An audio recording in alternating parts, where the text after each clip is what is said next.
Olá, bom dia.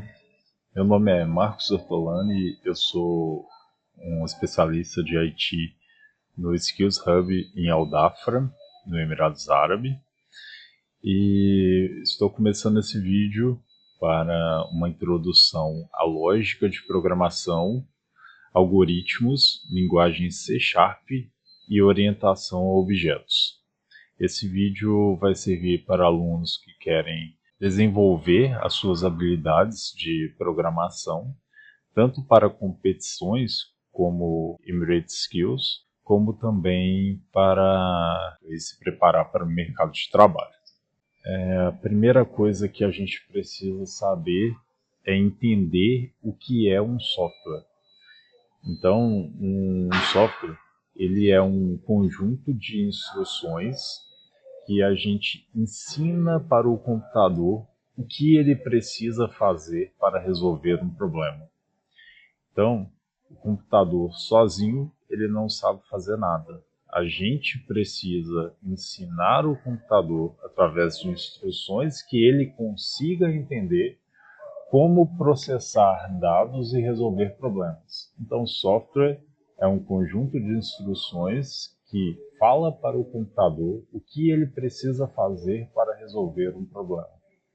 A gente tem vários exemplos, como aplicativos para desktop, aplicativos para celular, jogos, sistemas de modo geral. O que é um algoritmo? Um algoritmo é um passo a passo da solução de um problema. Ou seja, quais os passos precisam ser seguidos para que um problema seja resolvido. Então, a gente pode utilizar algoritmos em várias áreas, não somente no desenvolvimento, na programação, para guiar, para ensinar uma pessoa a como resolver um problema. Nesse exemplo aqui do slide, eu tenho um algoritmo para fazer um sanduíche. Então, ele é nada mais, nada menos do que uma receita que, se for seguida, vai chegar no resultado final, que é um sanduíche. Então, o primeiro passo ali seria pegar um pão. O passo 2, adicionar queijo e presunto. O passo 3, fechar o sanduíche. E o passo 4, servir. Uma outra coisa bem interessante quando a gente fala de algoritmo é a questão dos fluxogramas, ou flowchart. É um diagrama visual que representa um algoritmo. Então, uma representação visual de um algoritmo. Ele é mais fácil de entender e de antecipar possíveis problemas. Então, para fazer um fluxograma, a gente tem algumas formas geométricas utilizadas, são essas que eu estou mostrando aqui na tela. Então eu tenho um símbolo para início e fim, eu tenho um símbolo para processamento ou ações, eu tenho um símbolo para display, exibir informações na tela, eu tenho um símbolo para input de informação, ou seja, o usuário vai digitar alguma informação para o programa, e eu tenho também um símbolo para decisões. Então, se alguma condição for verdadeira, faça alguma coisa. Se a condição não for verdadeira, faça outra coisa. E as setas indicam a direção do fluxo de dados. Aqui eu tenho um exemplo do uso de um fluxograma. Então, nesse exemplo, é um algoritmo que soma dois números. Então, aqui, o primeiro passo é o start. Todo fluxograma ele começa com start e termina com end. E o passo a passo a ser seguido está indicado de cima para baixo, por causa das setas. No passo 1, está exibindo uma mensagem na tela, falando para o usuário entrar com o primeiro número. Então, no próximo passo, é o input de dados, onde o usuário vai digitar esse primeiro número. O próximo passo, ele solicita para que o usuário digite o segundo número. Então, vem um novo input de dados, onde o usuário digita esse segundo número. Aqui vem um processamento, onde a gente calcula o total, indicando que o primeiro número mais o segundo número vai ser armazenado. O conteúdo do primeiro número mais o conteúdo do segundo número vai ser armazenado dentro da variável total. E aqui, o próximo passo é a exibição do total calculado. E então finaliza o algoritmo. Aqui mais um exemplo de algoritmo. Então, calcular o preço total. Então, aqui nesse exemplo, a gente tem a entrada do preço, a entrada da quantidade, a multiplicação do preço pela quantidade e a exibição do total. Então, para esse exemplo, eu vou fazer o diagrama aqui, um diagrama em branco, e vou utilizar aqui as formas geométricas. Então, aqui, eu começo o fluxograma aqui. A primeira coisa que eu quero é exibir na tela para uma mensagem para o usuário, indicando para ele digitar o preço. Logo depois, eu preciso que o usuário digite esse dado.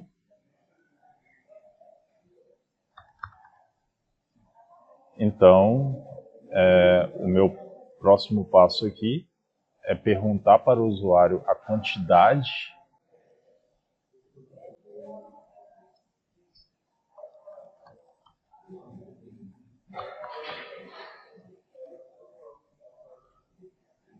logo em seguida. Eu vou ler do teclado a quantidade digitada.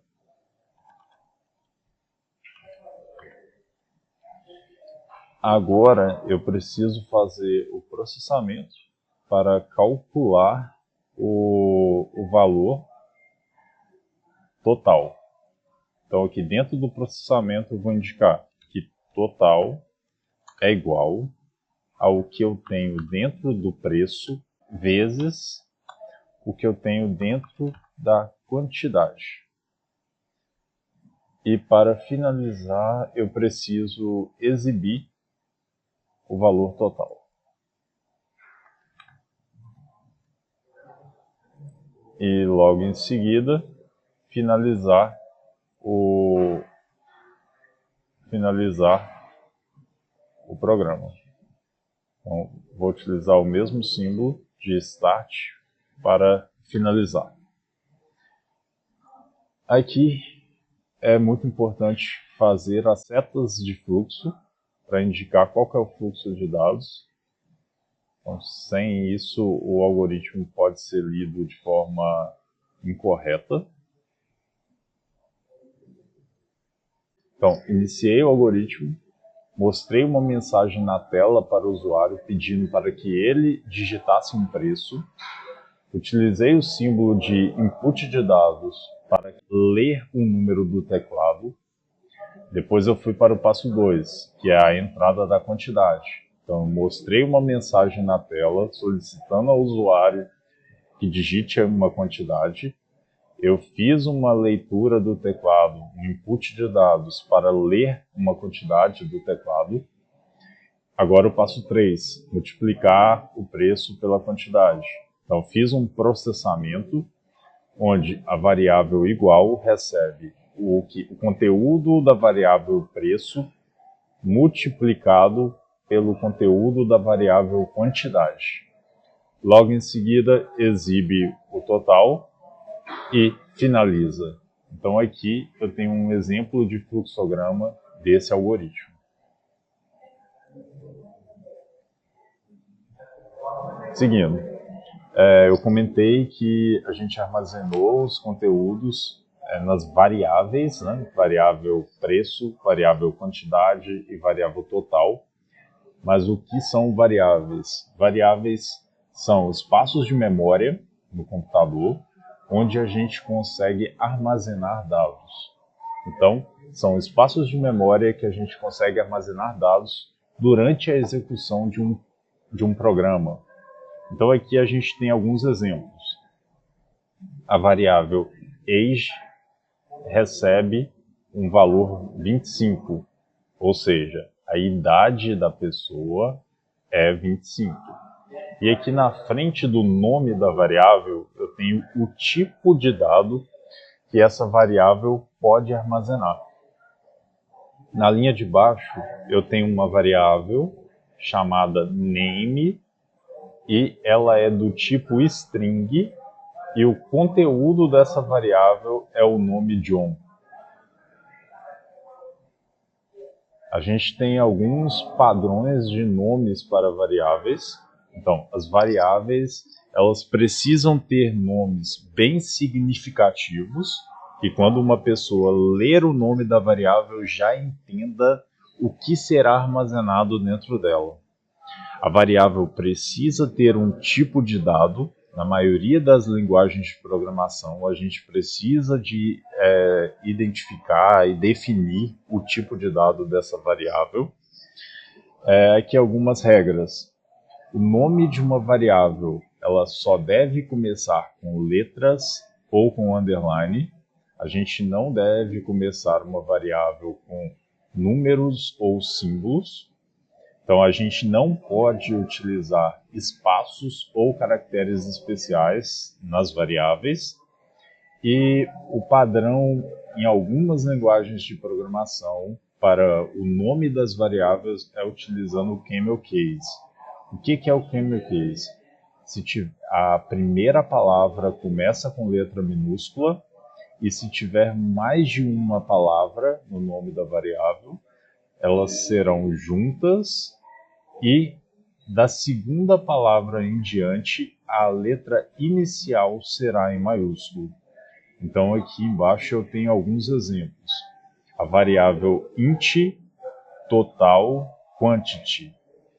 Então a primeira palavra começa com letra minúscula, mas a inicial da segunda palavra está em letra maiúscula. O mesmo acontece aqui embaixo. Uma variável product price do tipo double. Então a primeiro nome, produto, começa com P minúsculo e o segundo, o price, ele começa com P maiúsculo. Então se tivesse mais de dois nomes também, todas as iniciais a partir do segundo nome ficariam com a primeira letra maiúscula. Outro aqui, string customer name e também o valor booleano is available. São exemplos de variáveis e nomes de variáveis que são adequados aqui nas linguagens de programação que vamos utilizar. A gente tem algumas coisas para evitar em relação a nomes de variável. Então existe um padrão snake case, que é onde se digita as palavras separadas por underline. Esse tipo de padrão não é aconselhável para o C#, que é a linguagem de programação que vamos utilizar. Esse outro padrão aqui, onde se utiliza um traço, um hífen, entre uma palavra e outra, também não é aconselhável. E o outro, que é todas as letras em maiúsculo, ela também não é indicado, exceto para constantes. Então aqui embaixo eu tenho a convenção de nomes utilizado na linguagem C#, onde que as variáveis utilizam o camel case. Aqui tem um exemplo. Os métodos, a gente vai ver o que são métodos, classes e constantes logo em frente. Então os métodos e classes utilizam o Pascal case, que é todas as iniciais em maiúsculo, como aqui o método calcular total, classe product service, utilizando as iniciais em maiúsculo. E as constantes, essas sim, podem utilizar o uppercase, que vai ser todas as letras em maiúsculo. Seguindo, os tipos de dados comuns em C#, Aqui são alguns exemplos dos que mais vamos utilizar, não são todos. Então, temos números inteiros, que são números sem casas decimais. Exemplo, 1, 2, 3, menos 1, menos 5, menos 10. Double para números com casas decimais. Por exemplo, 1.5, 1.75, 7.9. String para textos e palavras. E o booleano para verdadeiro ou falso. Então, esses são os tipos de dados que mais vamos utilizar utilizando a linguagem de programação C#. Então, mas o que é uma linguagem de programação? A linguagem de programação é uma linguagem, é uma forma de comunicar com o computador de uma forma que ele entenda e consiga converter isso para a linguagem que o processador entende. Então, é uma linguagem que faz a interface do que o programador quer fazer e de forma que o computador entenda o que deve ser feito. Então, é uma ferramenta para converter algoritmos em linguagem de código de computadores. A gente tem exemplos de várias linguagens de programação, como, por exemplo, o C#, o Java, o Python e outras. Vamos utilizar o C# nesse curso e o porquê de utilizar o C#. O C# é a linguagem utilizada na competição WorldSkills. É uma linguagem muito popular em mercado, é uma linguagem muito poderosa, muito popular, tem muitas empresas de grande porte que utilizam ela. É uma linguagem moderna, versátil, suportada pela Microsoft e pelo ecossistema .NET. O .NET ele é um conjunto de ferramentas para agilizar e dar mais qualidade para o desenvolvimento de aplicativos, que é feito tanto para desktop, para celulares, para outros dispositivos. Tem uma grande comunidade, ou seja, existem várias pessoas e grupos ao redor do mundo que programam nessa linguagem. A vantagem disso é que sempre que surge uma vulnerabilidade, a gente pode ter certeza de que alguém está trabalhando para corrigir. Sempre que surge uma nova tecnologia, alguém está trabalhando para trazer esses avanços para que a gente possa utilizar. Então, a comunidade também ajuda muito na solução de dúvidas. Então, quanto mais pessoas trabalhando com essa linguagem, mais material de pesquisa existe disponível para você. O suporte da Microsoft, isso também é muito importante, que garante que a linguagem vai estar sempre atualizada. E ali eu citei também as capacidades do .NET. Então, a gente pode desenvolver programas para celular, para Android, para iPhone, para desktop, para web e várias outras coisas. Vamos começar a parte de lógica de programação, rodando alguns programas no modo terminal. Então, ainda sem interface, vai ser linhas de código. E essa é uma maneira bem interessante de fazer com que os algoritmos sejam transformados em código e sejam executados, mostrando toda a parte de entrada, processamento e saída de dados. Acredito que seja uma maneira bem legal para aprender sobre lógica de programação.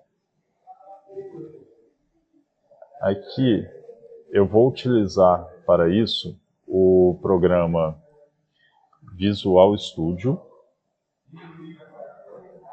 O Visual Studio é um ambiente de desenvolvimento integrado da Microsoft, que ele é possível fazer tanto programas de console, como também aplicativos, websites, APIs e muitas outras coisas. Nesse caso, eu vou fazer um aplicativo de console. Eu vou colocar aqui um nome para ele. O nome vai ser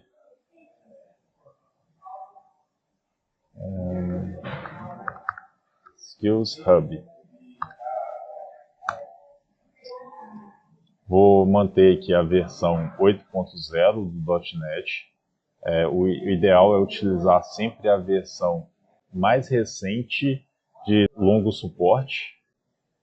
Ao criar o primeiro projeto, já vem aqui para a gente o primeiro comando, um comentário e um primeiro comando em tela. Vou apagar o comentário e vou executar esse primeiro programa para ver o que acontece. Aqui no alto da tela, no centralizado, eu tenho um botão de executar, que é esse botão verde. Então, se eu clicar nesse botão, esse código será compilado e será executado em janela de terminal. Então, esse código, ele apenas escreve uma linha com o texto Hello World.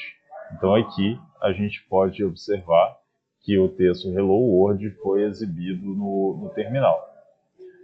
Agora, eu quero fazer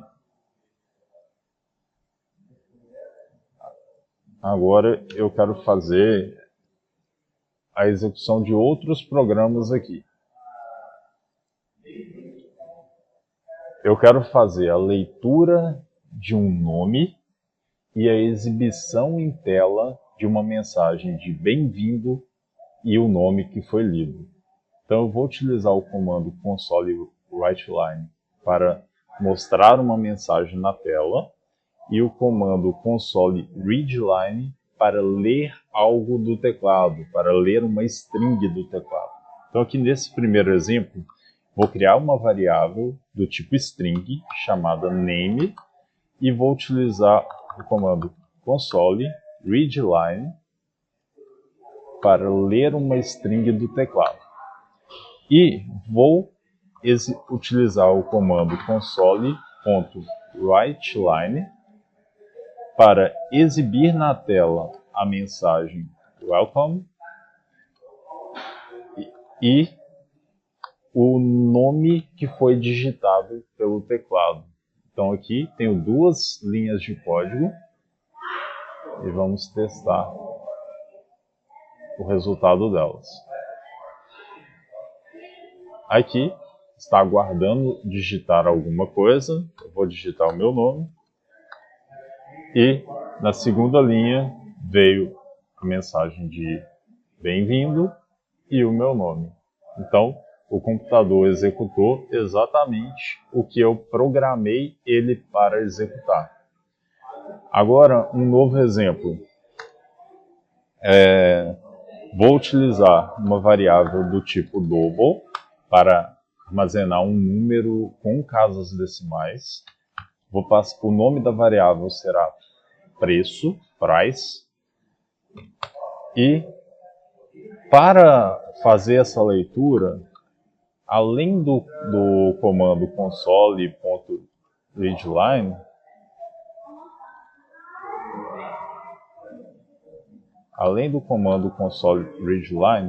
eu vou precisar de uma outra coisa. Por quê? Porque aqui, o console readLine, ele lê apenas strings. E aqui, ele não me permite fazer uma conversão direta de string para double. Então eu vou utilizar uma forma de conversão, que eu indico o tipo de dado e o método parse, e aí eu vou pegar a string que foi digitada aqui e converter ela para o tipo double e armazenar ela na variável price. Então, fazendo isso, eu consigo ler uma string, convertê-la no tipo de dado double e armazená-la dentro de uma variável double. Agora, o próximo passo, eu quero ler uma quantidade. Então, eu vou criar uma variável do tipo inteiro, chamada quantity, e vou fazer a mesma lógica. Eu vou fazer uma conversão em inteiro da string que for lida pelo console readline. Então, nesse exemplo, eu já tenho a entrada de duas informações e agora eu vou fazer o processamento, que é o cálculo do total é igual ao preço multiplicado pela quantidade.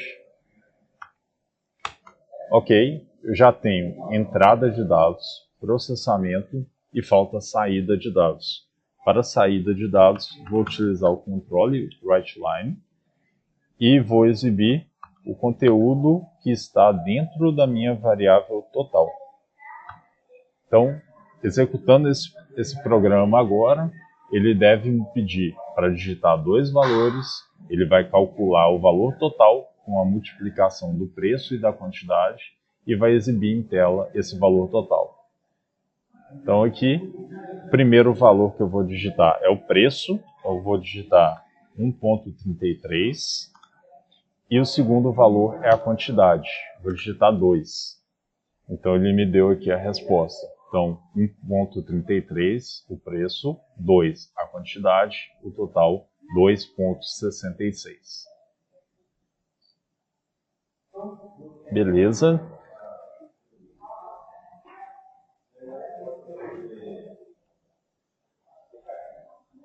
Agora a gente tem um outro tipo de condição, de estrutura, que é chamada de estrutura de condição, ou estrutura condicional.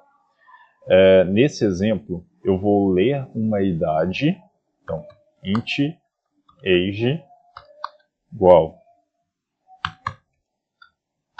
conversão em inteiro do que for lido pelo teclado. E com essa idade, eu quero verificar se ela é maior ou igual a 18. Se for maior ou igual a 18, eu quero exibir na tela a mensagem que pode obter a carteira de motorista. Se não, eu vou exibir que não pode obter a carteira de motorista. Então, o comando if é utilizado para fazer a estrutura de condição. Dentro do if, a gente coloca qual será a condição que deverá ser verdadeira. Então, nesse caso, eu quero verificar se a idade é maior ou igual a 18. E se a condição indicada aqui for verdade, vai executar can get license. E também tem o comando else para o caso contrário. Caso a condição não seja verdade, o que vai exibir na tela.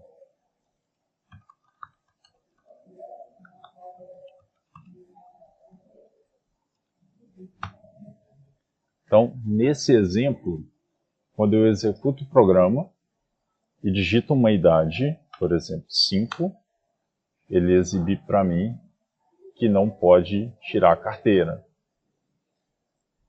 Mas se eu executar e digitar uma idade acima de 18, ele vai me dar a mensagem de que já pode tirar a carteira de motorista. Vamos lá, próximo exemplo. Próximo exemplo, eu quero fazer a questão da leitura de uma nota de um aluno. Então aqui, int grade igual conversão em int do dado lido do teclado. Eu vou começar um if e vou comparar, é maior do que 7. Esse aluno está aprovado.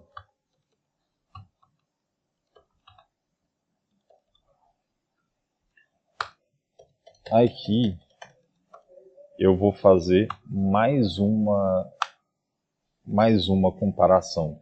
Então, else if Ou seja, se o aluno não tiver a nota maior do que 7, eu faço uma nova checagem conferindo se a nota dele é menor do que 4. Se a nota for menor do que 4, eu vou exibir a mensagem: ele foi reprovado.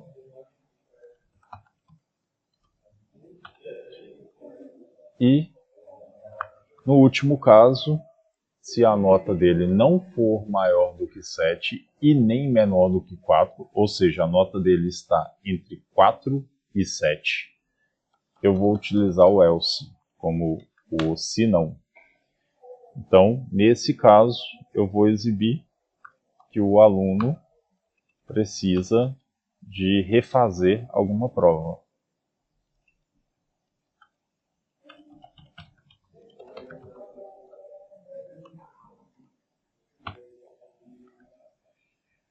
Beleza.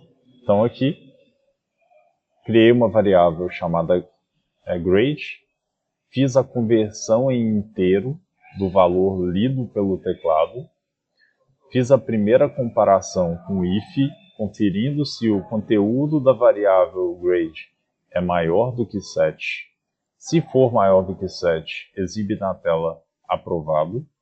Se não, eu faço uma nova conferência verificando se o conteúdo da nota é menor do que 4. Se for menor do que 4, eu exibo na tela que o aluno foi reprovado. E se não, significa que a nota está entre 7 e 4 e que o aluno tem direito a refazer uma das provas. Agora vamos testar. Então, digitando aqui o primeiro valor, 2, mostra que o aluno foi reprovado. Digitando um valor 5, mostra que o aluno pode refazer uma das provas. E digitando um valor 9, mostra que o aluno foi aprovado. Então aqui a gente termina a primeira parte de condição. Agora na parte de repetição, eu vou mostrar 3 comandos: while, for e for each. O comando while, ele possui uma condição que, enquanto essa condição for verdadeira, ele mantém executando o programa. Já o comando for, ele inicializa uma variável, ela pode começar aqui com qualquer valor, aqui no meio tem a condição de parada, e o terceiro parâmetro é o incremento. Então, nesse exemplo, uma variável i começa com 1 e ela executa enquanto ela for menor ou igual a 5. E a cada execução, a variável i recebe mais 1. Então, ela recebe um incremento. E aqui, por último, o comando for each, que ele vai percorrer uma coleção de itens, fazendo a execução item por item. Então, agora eu vou mostrar a implementação de cada um desses tipos. Então, primeiro dele, o exemplo while. Então, aqui nesse caso, a variável i começa com 0. E enquanto ela for, o valor i for menor do que 3, eu quero exibir na tela o conteúdo da variável i. E a cada execução, eu quero que o valor da variável i receba mais 1, quer dizer, seja incrementado. Então, executando esse código, então aqui a gente consegue ver a primeira execução, i valia 0, passou por aqui, 0 é menor do que 3, executou e mostrou na tela. I++, o i passou a valer 1, executou de novo. 1 continuou menor do que 3, então entrou aqui nessa linha de novo e exibiu o i valendo 1. Chegou no incremento, recebeu mais 1, o i passou a valer 2. Então, rodou de novo, chegou aqui 2, ainda é menor do que 3, então executou a próxima linha, exibiu o valor 2 E aqui agora o i passou a valer 3. Então, nesse caso, quando ele voltou na condição do if, o 3 não é mais menor do que 3. O 3 é igual a 3. Então, nesse caso, ele sai e finaliza o programa. Então, por isso, executou do 0 ao 2. Agora, um exemplo com o comando for para fazer repetição. Então, o comando for ele é utilizado com a seguinte forma: for int i igual a 0, ele vai executar enquanto i for menor do que 3, e a cada execução o i vai receber mais 1, o i vai ser incrementado. E a cada vez que for executado esse loop, eu quero mostrar na tela o valor de i. Então aqui eu tenho um código diferente e a sua execução é a mesma. Então, ao iniciar, a variável i tinha o valor de 0. A condição i menor do que 3 ainda era verdade, porque 0 era menor do que 3. E ao finalizar a execução, o i passa a valer mais 1. Então, aqui dentro da execução, mostrou o valor de i como 0, executou de novo, o i passou a valer 1 por causa do incremento, 1 continua menor do que 3, mostrou aqui o valor 1, incrementou de novo e rodou, i passou a valer 2, ainda menor, exibiu na tela o número 2, e na próxima interação, que o i passou a valer 3, chegou na condição 3 é menor do que 3, e por ser falso, ele não executou novamente. Então, código diferente, mesmo resultado. E agora, um outro exemplo de estrutura de condição, que é a estrutura do for each. Então, nesse exemplo, eu vou fazer uma variável do tipo lista, uma lista de strings, e é uma lista de strings de frutas. E dentro dela, eu vou instanciar de strings com o conteúdo: primeiro item maçã, segundo item banana, terceiro item cereja.